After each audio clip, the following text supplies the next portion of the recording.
Penempatan pekerja migran Indonesia ke luar negeri dinilai belum maksimal. Tertutupnya sejumlah negara tujuan akibat pandemi COVID-19 menjadi salah satu faktor tidak maksimalnya penempatan PMI.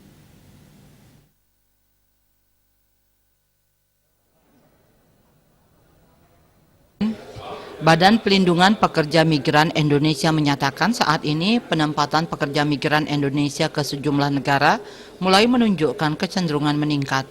Namun diakui peningkatan yang terjadi belum sesuai harapan atau belum maksimal di tahun ini sebagai tahun penempatan PMI ke luar negeri.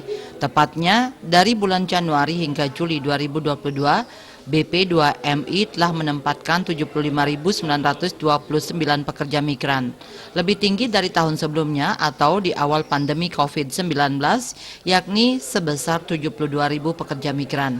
Angka tersebut anjlok dari tahun sebelumnya, yakni di tahun 2020 sebanyak 113.000 pekerja migran.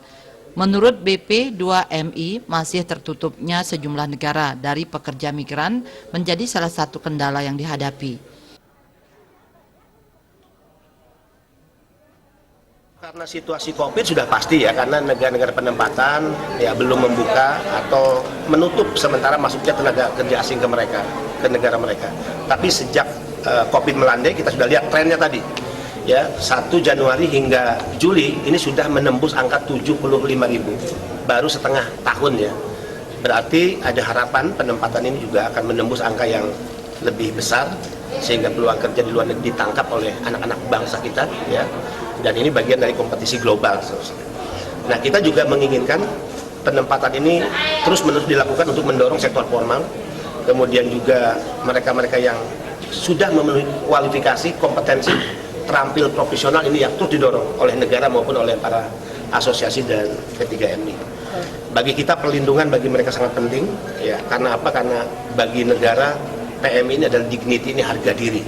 Negara wajah Indonesia ada di mereka. Jadi kita nggak main-main lah.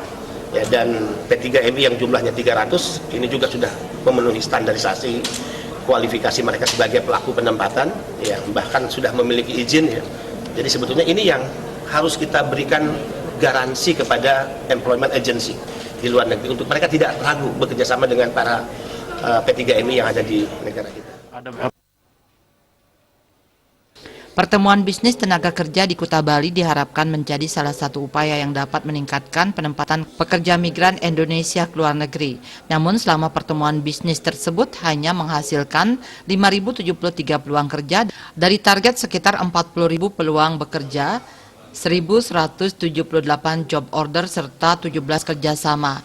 Target rata-rata normal penempatan PMI ke 160 negara sebanyak 270.000 orang bisa tercapai melalui komunikasi maksimal dengan negara-negara penerima pekerja migran Indonesia. Raiswantara, Bali TV.